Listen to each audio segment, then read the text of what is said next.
this video I'm going to explain all about our micropaper assignments. So the rationale behind the micropaper. The purpose of our micropapers is to demonstrate with only modest effort that you've read something carefully and critically for virtually every class meeting that we hold this semester.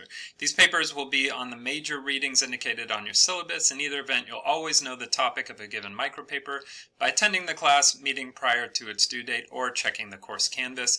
And each micropaper will be due one class period after being assigned, i.e. the very next time we meet. This is for classes in which we meet in person. If you're taking this class online, then the micropaper you'll have to complete by Sunday at midnight that week. So the directions. Each micropaper should consist of 6 to 10 sentences, 250 words max, and let me say that you should always be approaching that maximum. Use all the words you can to get your point across. And each one should be no more than one typed double-spaced paper, one typed double-spaced page long, 12-point font, one each margins on all sides. This is the important part. Each micropaper will perform 4 basic tasks. So first, writing as articulately as you know how, with clarity, specificity, precision, and concision. State the assigned author's main point. What's their take-home conclusion in the reading?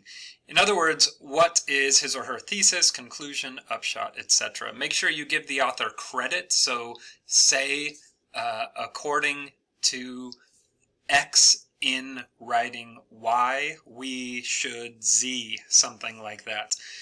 So make sure you're giving the author credit for that argument and state where it's found. So make sure you're saying what the source is. So that's the first thing you need to do. And you should do that in the very first sentence. Jump right into it. No flowery stuff beforehand. In 250 words, you don't have time for anything else besides getting right down to it and saying, this author makes this point in this reading. Where all those thises are filled in with what's actually relevant to the thing that we're reading. So, in 2 or 4 equally crisp sentences, state the main reasons or arguments which our author has provided for his or her main point, taking pains to ensure that your sentences capture how these reasons are supposed to support the author's main point. So this is all first paragraph stuff. In the first paragraph, you start off by stating what the author's conclusion is, what reading you found it in, who the author is. In the second, third, and fourth sentences, potentially in that first paragraph, you're going to state what their reasons are. Why do they think that you should believe what they think you should believe? And also try to indicate how those reasons fit together and how they lead to the author's conclusion. If you can be explicit about that, you're going a long way towards having a good micropaper. All right, so that's all in the first sentence. That's all in the first paragraph. The first paragraph is just the who the author is, their main point, where they said that, and their reasons for supporting it, and how those reasons lead to their conclusion. The second paragraph is going to be all objection to that argument. And you want to develop an objection that's, what do I want to say here? Like an internal problem with the author's argument. So you're not just taking the issue and talking about something they didn't talk about, just saying, no, what they said, their conclusion is not correct. How could they think their conclusion? That won't suffice for an objection. I'll talk a little bit more about how to generate objections, how to generate responses to the objections when I get to the next document here. So the second paragraph is just 2 or 3 sentences, just a nice crisp objection, an internal problem with the author's, a potential internal problem with the author's argument. The third paragraph then is number 4 here, a possible response to that objection on behalf of the author. So in this, it's sort of like you're pulling on one thread in the argument throughout. So you write the author's main argument, you identify a potential problem with that argument, then you show how the author might respond to that potential problem that you've identified. So ultimately you're defending the author. Regardless of what your take on this issue is, you need to ultimately defend the author from the objection that you propose in these micropapers. And don't go beyond that. That should be about 250 words if you're really concise. So try not to do anything extra beyond what I've assigned here. Make sure that when you transition from talking about what the author's argument is in the first paragraph, what their conclusion is and what their reasons are, when you jump to the objection, say something like the author's opposition might point out, and then state the objection. Some sort of transitional phrase between these tasks, so 1 and 2 are grouped together in a paragraph, but then some sort of transitional phrase to get to the objection, and then some sort of transitional phrase to get to the response. So you could say our author might respond to this objection by claiming or by arguing X, right, where that would be a response to the objection. So make sure you're in the first paragraph identifying the author, identifying the text, saying what the conclusion is, the author's conclusion in that text, and giving the reasons for that conclusion and how those reasons lead to the conclusion. Then, transitional phrase, an objection to that argument, transitional phrase, a response to that objection. Now, these assignments will be out of 20 points. If you're getting consistently 15 or higher, you're doing very well on these.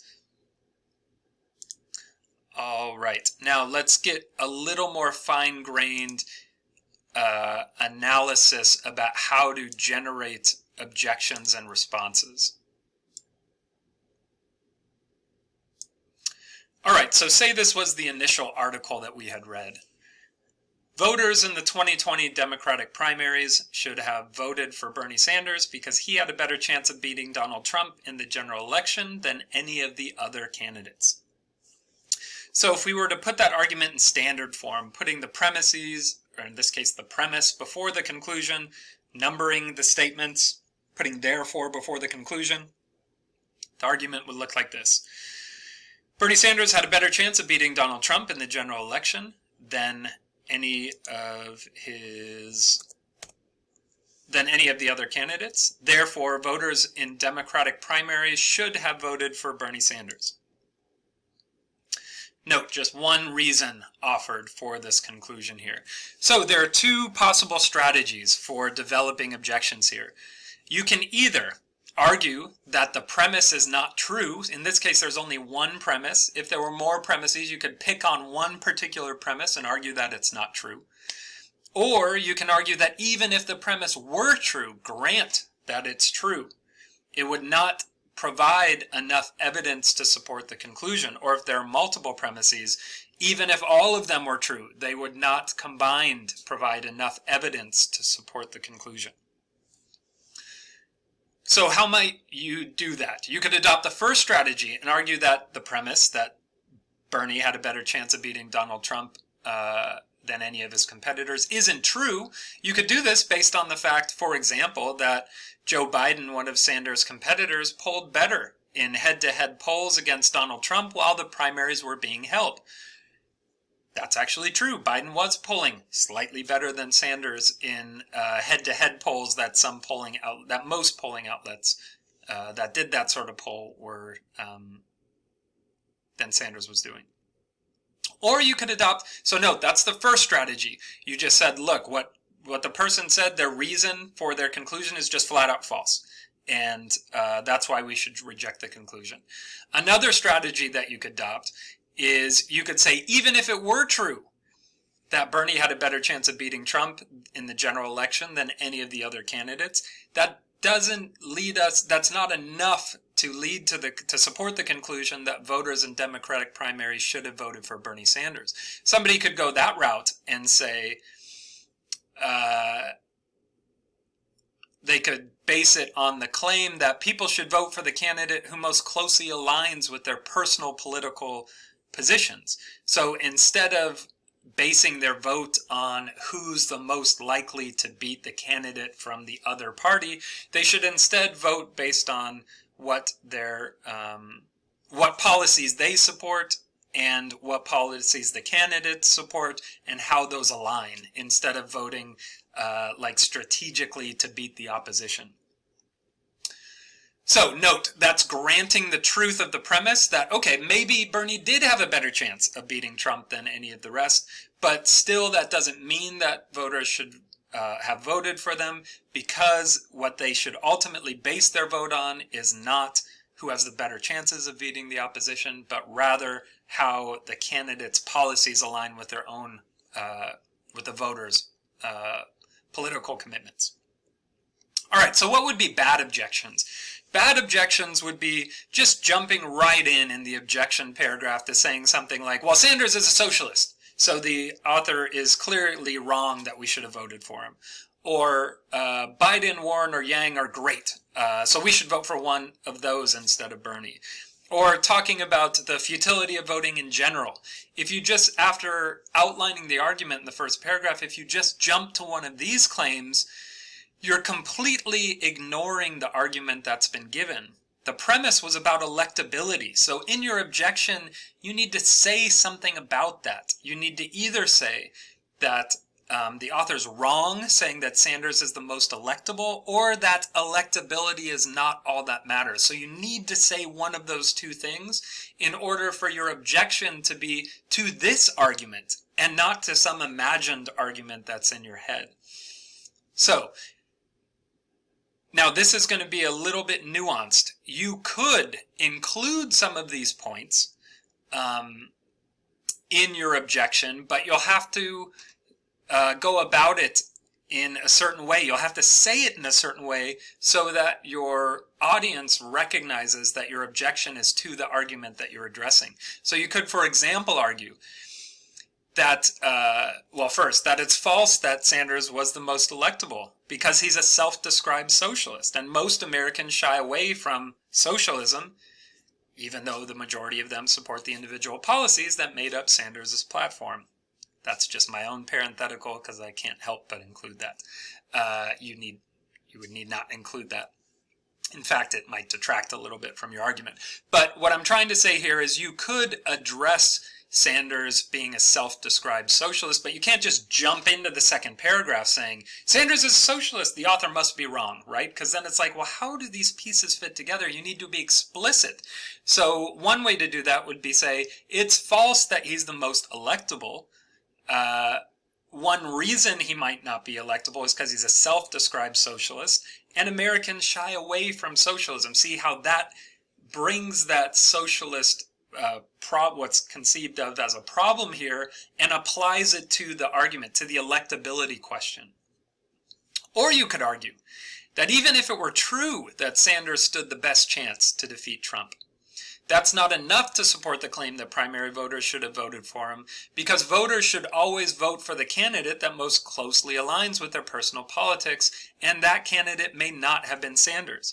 People should vote for the candidate that most closely aligns with their personal politics, because otherwise the two-party duopoly that we have in the United States would continue to have bad effects on our population. So note again, you can bring in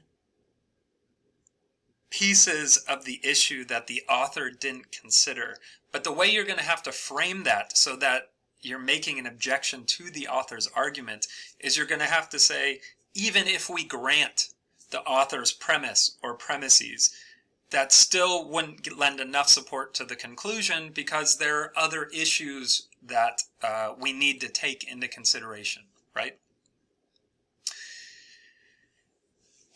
Good. So I think I talked about all this already. yeah, this is how you show that you're addressing the argument that was provided and not just using it as a platform to discuss something entirely separate to the issues the author brings up.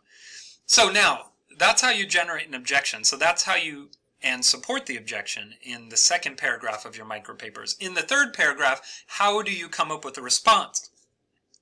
The way you generate a response is the same way you generated an objection to the initial argument, except now the target is the objection. So now you're trying to show why we shouldn't think that that objection in the second paragraph, why it doesn't defeat the initial argument. So, if the objection was that the premise that Sanders was the most electable, and that premise was false because Biden was polling better in head-to-head polls against Trump during the primaries, you could respond that even if that were true, that Biden was polling better in head-to-head polls, the margin of difference between Biden's and Sanders's edge over Trump was very slim. So Biden was polling like 57 to 43 and Bernie was polling 56 to 44, usually in those polls. And you could note that early polls were not reliable. So what you're doing here is saying, look, even if the objection brings up a point that's true, that still doesn't ultimately defeat the initial argument because look, it's a slim margin and early polls are not very reliable. That would go a little bit of the way to showing that we shouldn't be very impressed with that particular objection. Now, if the objection was that even if the premise were true, that Bernie was the most likely to beat Trump, voters in the primary should not have voted for Sanders because they should vote for whoever more closely aligns with their personal politics, if that were the objection, you could respond to that objection and say that even if people should vote for the candidate that most closely aligns with their personal politics, most Americans and the overwhelming majority of Democratic primary voters support Sanders' platform, including Medicare for all, taxing extreme wealth, and legalizing marijuana. So then you would say, look, even if it's right that we should vote for the person who most closely aligns with our personal politics, well, look,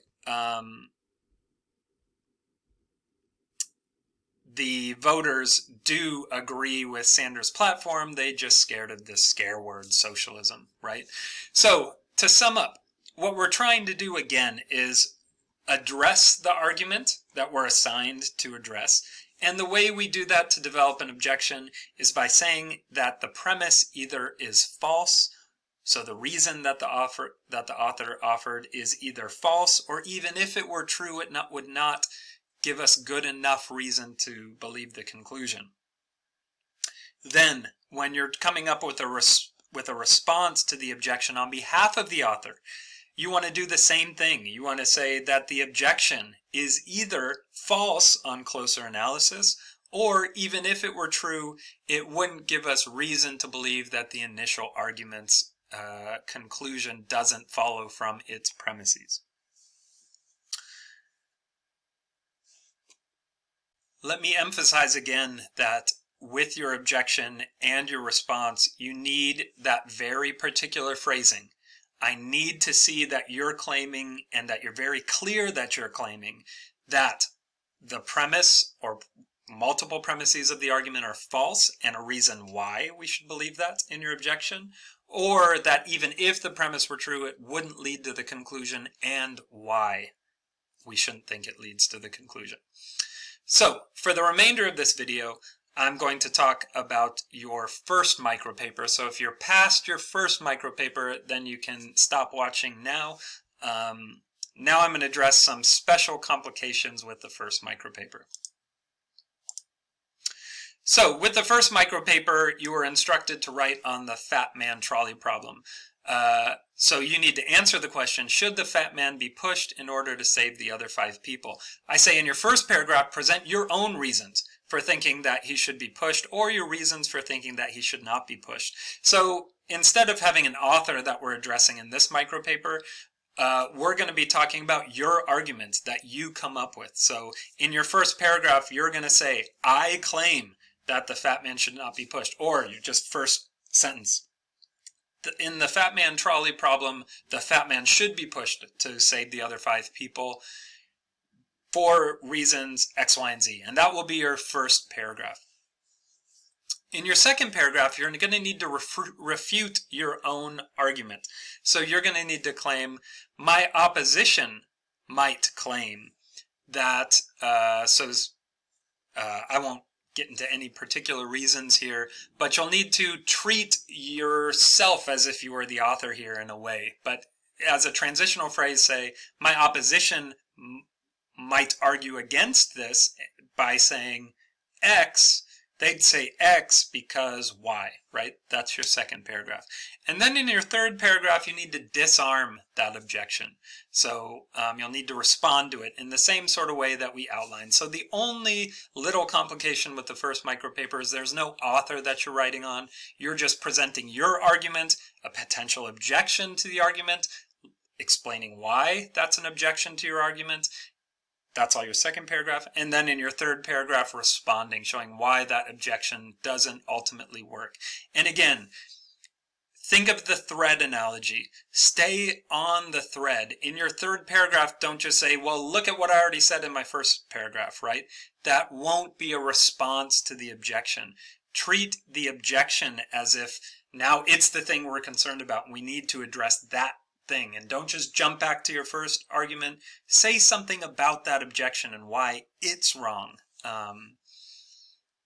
We're pulling on a single thread and seeing where it leads us to get us deeper into the issues, right? Okay, thanks for watching. If you have any additional questions about micropapers, if you're struggling with them, then feel free to email me. I'll be happy to set up a meeting, or approach me in class, and I'll be happy to talk to you about it then. Because if you're having questions on these, many people are having questions on these. So thanks for sticking with me. I'll see you next time.